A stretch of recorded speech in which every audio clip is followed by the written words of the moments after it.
Assalamualaikum warahmatullahi wabarakatuh.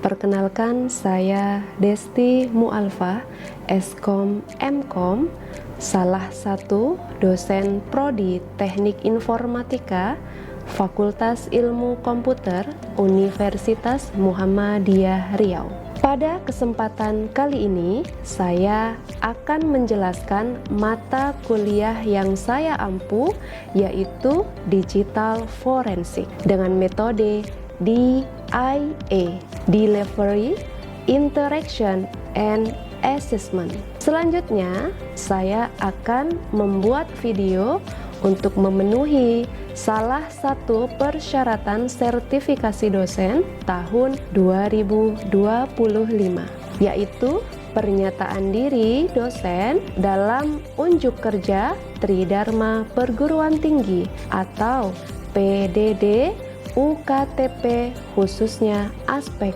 pengajaran.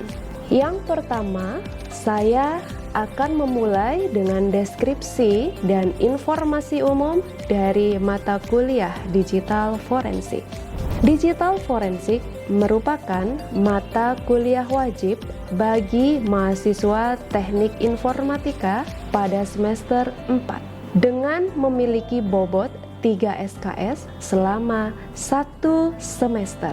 Pokok pembelajaran pada mata kuliah ini mencangkup teori, pengertian, fundamental, pengenalan komputer forensik, investigasi kejahatan komputer, forensik toolkit, file dan file system, chain of custody, bukti forensik, analisis hash, email forensik, pencarian bukti, analisis dan imaging bukti digital, serta etika saksi ahli digital forensik.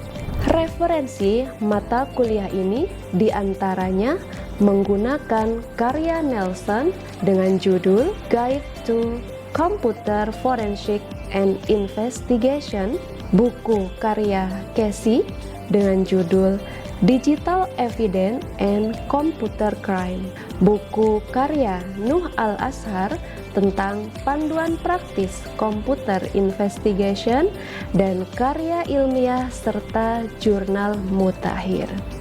Capaian pembelajaran lulusan atau CPL lulusan program Sarjana S1 Teknik Informatika yang dibebankan pada mata kuliah ini adalah mahasiswa mampu menjelaskan ruang lingkup ilmu digital forensik. Mahasiswa mampu mengidentifikasi dan mengklasifikasi jenis-jenis bukti digital dari berbagai perangkat dan sistem operasi.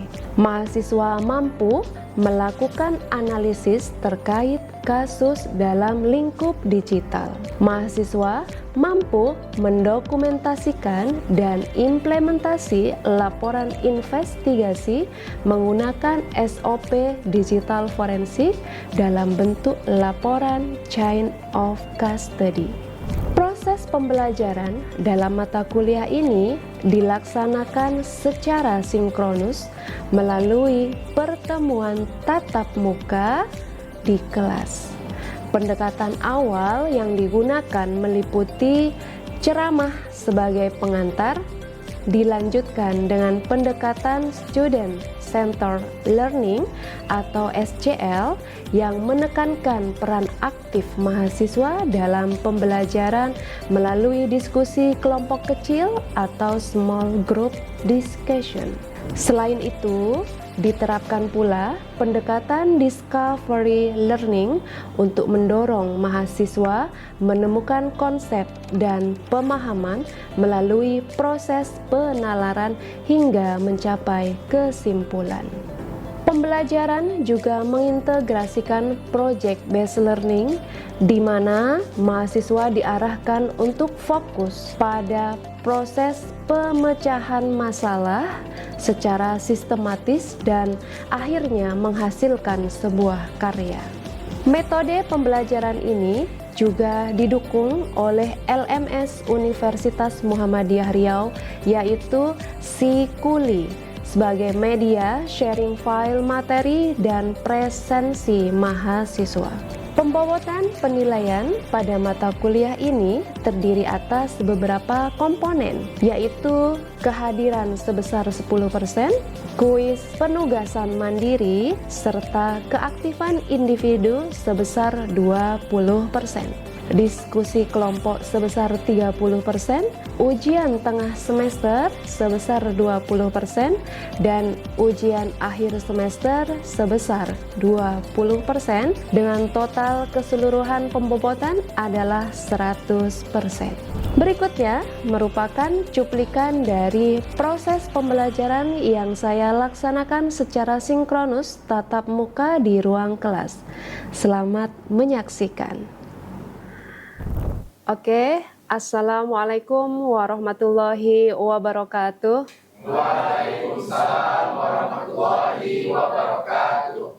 Baik, sebelum kita mulai perkuliahan pada hari ini, kita berdoa menurut agama dan kepercayaan kita masing-masing. Berdoa dipersilahkan.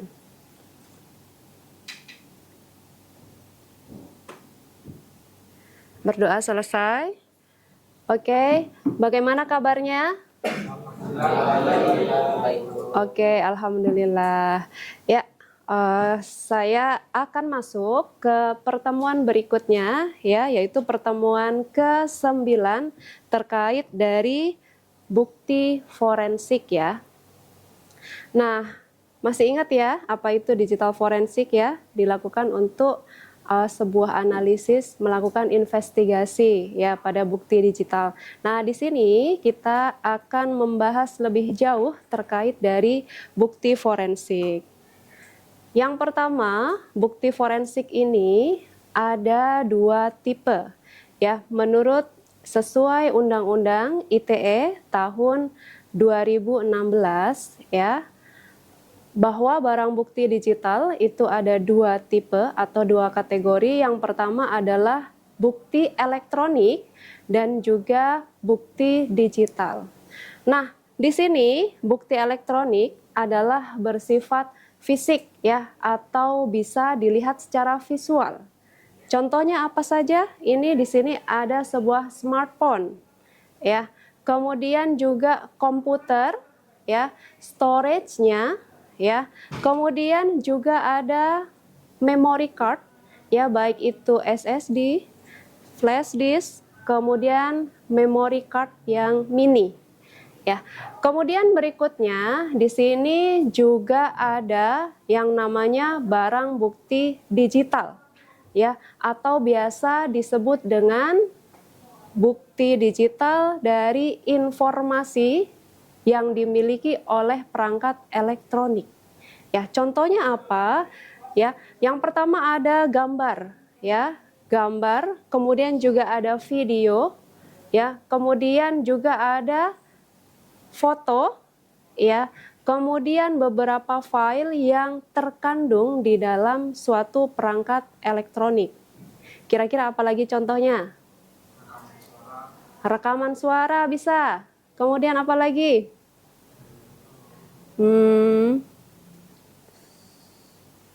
Hasil dari record video kamera CCTV ya, kamera digital juga bisa.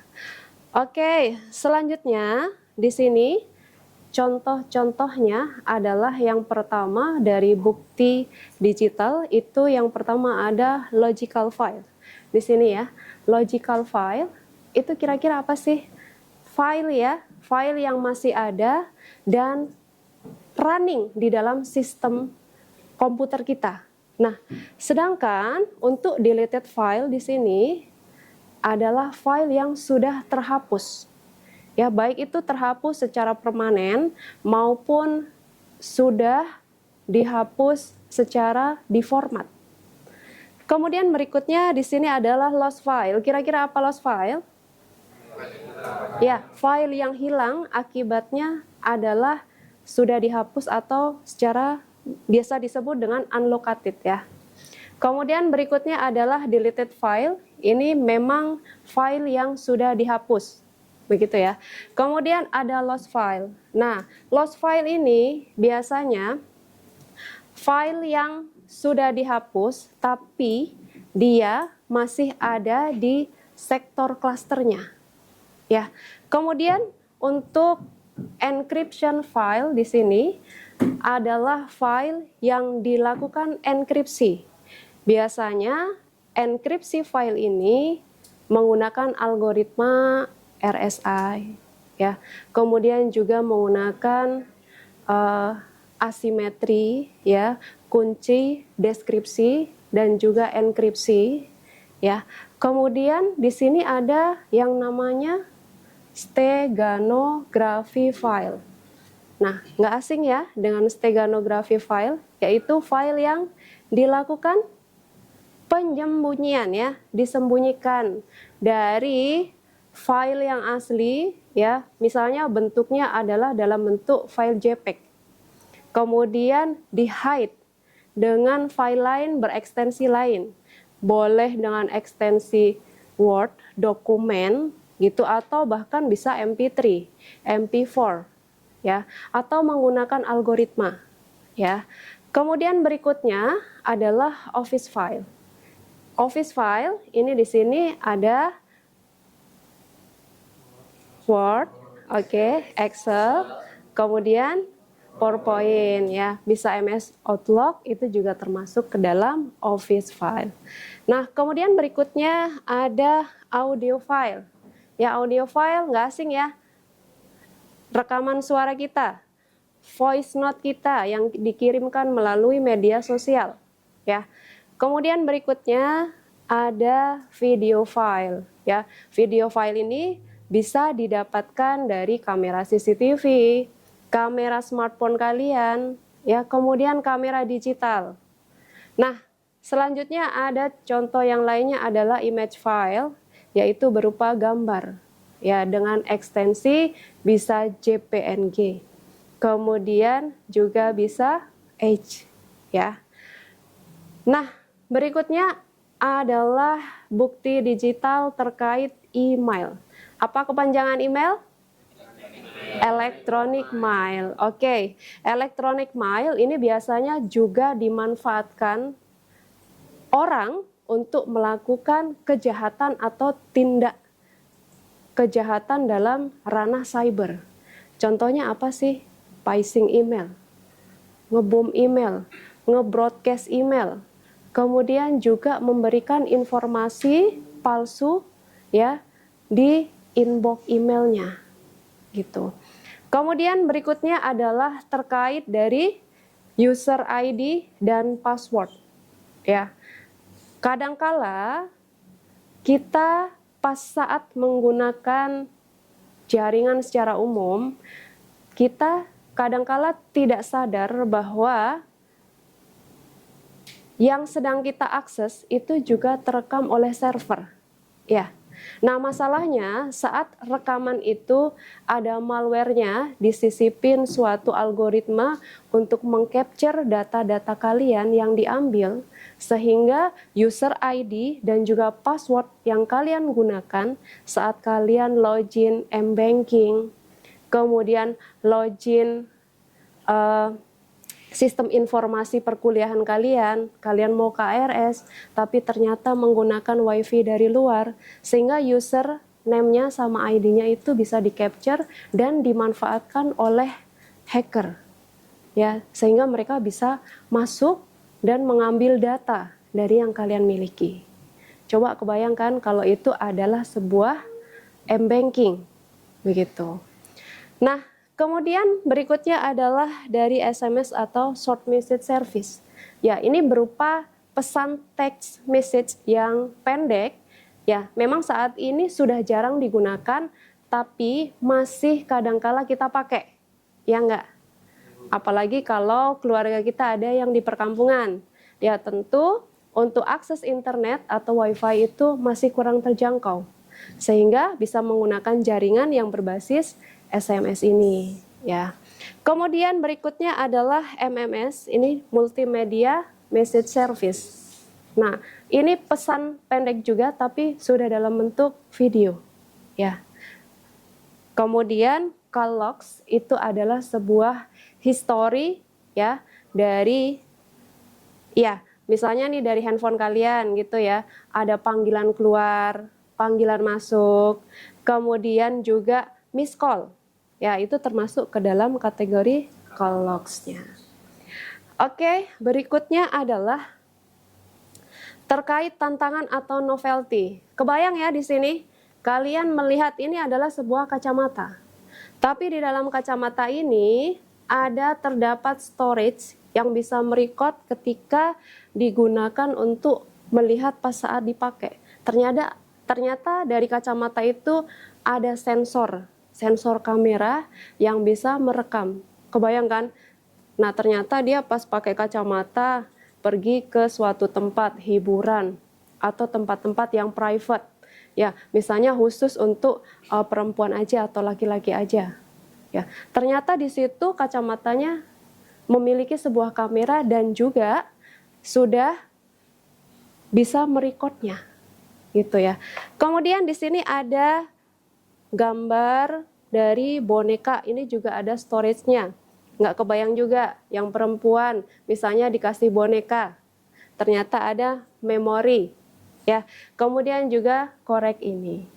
Nah, oke. Dari bukti digital tadi yang sudah saya sampaikan, apakah kira-kira ada yang mau ditanyakan terkait dari bukti forensik ini? Silakan rekan-rekan semuanya. Oke, banyak ya. Oke, terima kasih.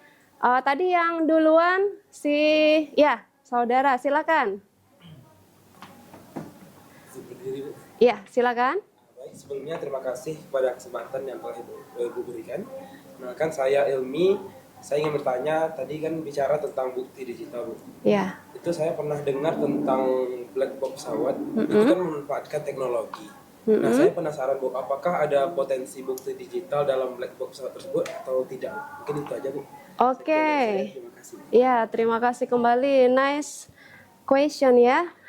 Baik, sebelum saya menjawabnya, apakah ada rekan-rekan yang ingin mencoba menanggapi atau menjawab terlebih dahulu dari pertanyaannya Saudara Ilmi? Silakan, siapa? Oke, yang duduk depan ya. Tadi kayaknya udah duluan. Silakan. Assalamualaikum warahmatullahi wabarakatuh. Waalaikumsalam warahmatullahi wabarakatuh. Terima kasih atas waktunya Ibu. Di sini saya Anissa Sanggarwati ingin menjawab pertanyaan dari Saudara Ilmi tadi mengenai potensi bukti digital yang ada di black box pesawat. Oke. Nah, jadi di dalam black box pesawat itu tentunya ada potensi bukti digital di dalamnya. Bahkan potensinya sangat besar. Di mana di dalam black box pesawat itu ada dua komponen utama. Yang pertama itu flight data recorder atau FDR, dan yang kedua adalah cockpit voice recorder atau CVR. Nah, untuk FDR sendiri itu akan merekam segala aktivitas teknis pesawat selama proses penerbangan. Itu mencakup ketinggian pesawat, kemiringan pesawat, bahkan sampai dengan posisi setir pesawatnya. Sementara itu, untuk cockpit voice recorder itu akan merekam berbagai situasi yang dialami di ruang kokpit, seperti percakapan antara co-pilot dan pilotnya. Nah, dari sini tentunya bisa dianalisa lagi apa sih yang selama itu terjadi untuk didapatkan apa yang membuat pesawat itu kecelakaan. Nah, di sini ini yang akan menjadi bukti digital. Jadi bukti digital dari black box itu adalah FDR dan CVR. Sekian yang dapat saya sampaikan. Terima kasih, Bu. Oke, baik, terima kasih. Beri tepuk tangan dulu ya kepada Saudara Anissa. Nah, oke, baik, terima kasih jawabannya dari Saudara Anissa. Jadi di dalam black box pesawat itu bukti digitalnya adalah sebuah storage yang ada di black box-nya. Ya, storage ini digunakan untuk merekam dari flight data recorder-nya atau FDR dan juga CVR ya. Kemudian dari data ini nantinya akan dijadikan barang bukti digital ketika terjadinya sebuah insiden kecelakaan. Ya. Kemudian juga akan memberikan informasi terkait dari mesin yang ada di dalam pesawat tersebut, apakah mengalami malfunction, ya. Kemudian juga percakapan antara kokpitnya. Ya, kemudian juga percakapan dengan air traffic control-nya, ya. Kemudian juga kemiringan dari pesawatnya itu akan terrecord ke dalam black box pesawat tersebut. Nah, gitu ya. Kemudian selanjutnya saya berikan kesempatan lagi untuk bertanya kepada rekan-rekan. Silakan jika ada yang mau ditanyakan. Oke. Karena tadi laki-laki, sekarang yang perempuan, coba silakan saudara untuk bertanya. Nah, terima kasih kepada Ibu yang telah memberikan saya kesempatan untuk bertanya. Perkenalkan, nama saya Akila Syamokadel. Di sini saya ingin bertanya, di zaman yang sudah modern saat ini kan semua dari kita semua ini sudah pakai teknologi kayak internet, ponsel dan juga yang lain. Dari teknologi itu evidence atau barang bukti apa sih yang berpotensi memiliki dampak yang merugikan bagi para pengguna teknologi? Sekian. Oke, baik. Eviden potensial di zaman modern saat ini ya. Sebelum saya menjawabnya, apakah ada rekan-rekan yang ingin mencoba untuk menjawab? Silakan. Oke, ya, sebelah sini ya. Silakan kepada saudara untuk mencoba menjawab pertanyaan dari saudara Akila. Baik, terima kasih Bu. Saya Ya, silakan. Baik, perkenalkan saya Rahmari Kiananda. Saya izin menjawab pertanyaan dari saudari Akila tadi, yang intinya itu evidence potensial dalam konteks teknologi. Jadi, penerapan teknologi jaringan untuk melakukan tindak kejahatan, khususnya dalam konteks cyber, untuk melakukan penyerangan, bahkan itu bisa untuk mengakses atau mengganggu sistem, data, infrastruktur digital.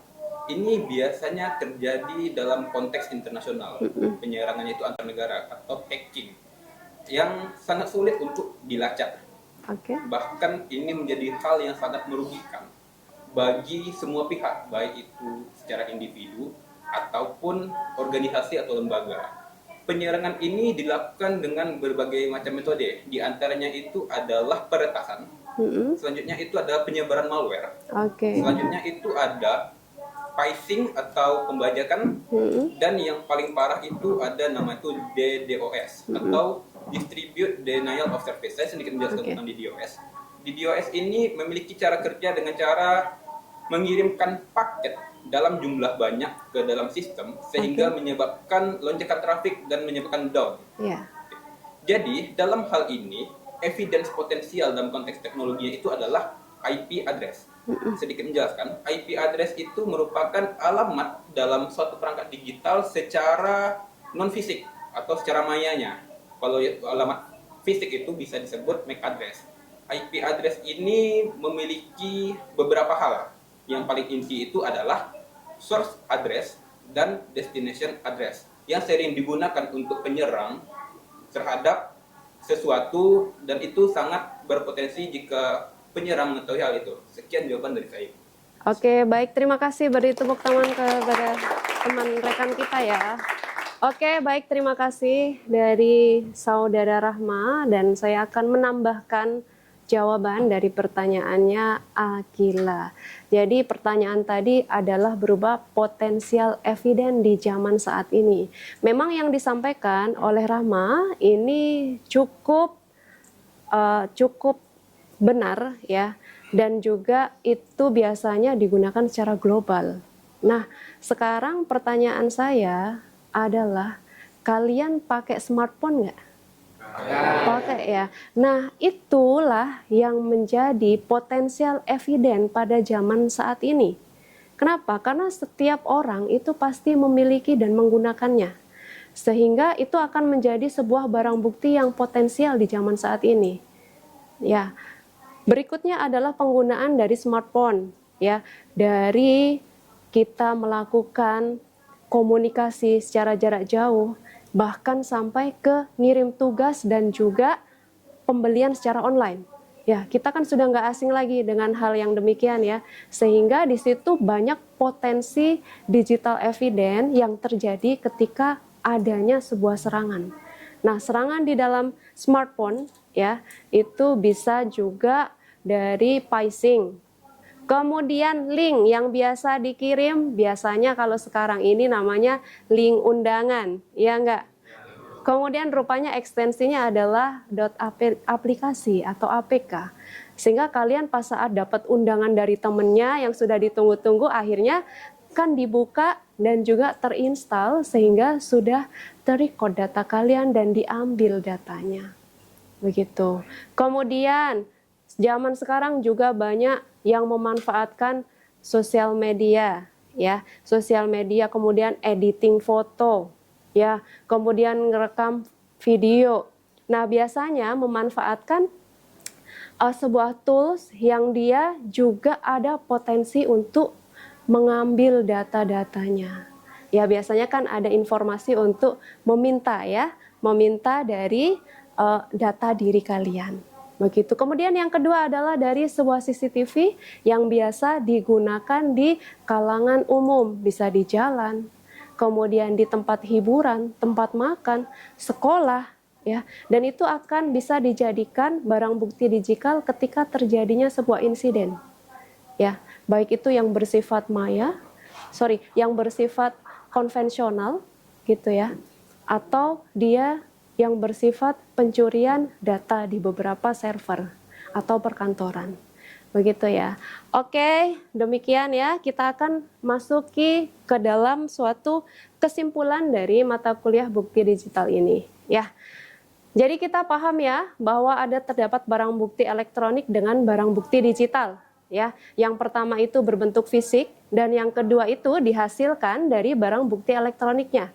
Nah, di sini seorang investigator analis itu harus bisa membedakan supaya bisa melakukan olah tempat kejadian perkara, kemudian juga melakukan olah laboratorium dan dilakukan analisis secara terstruktur sehingga menghasilkan sebuah bukti digital yang valid dan sah digunakan untuk suatu persidangan. Begitu ya, kurang lebih cukup dari saya. Insya Allah kita akan bertemu lagi di perkuliahan di minggu yang akan datang. Terima kasih atas kehadirannya. Saya tutup dengan Assalamualaikum warahmatullahi wabarakatuh. Waalaikumsalam warahmatullahi wabarakatuh. Demikian video pengajaran dari Unjuk Kerja Tridharma Perguruan Tinggi atau PDD UKT-PT, khususnya aspek pengajaran pada mata kuliah digital forensik. Semoga bermanfaat bagi kita semua. Saya tutup dengan Assalamualaikum warahmatullahi wabarakatuh.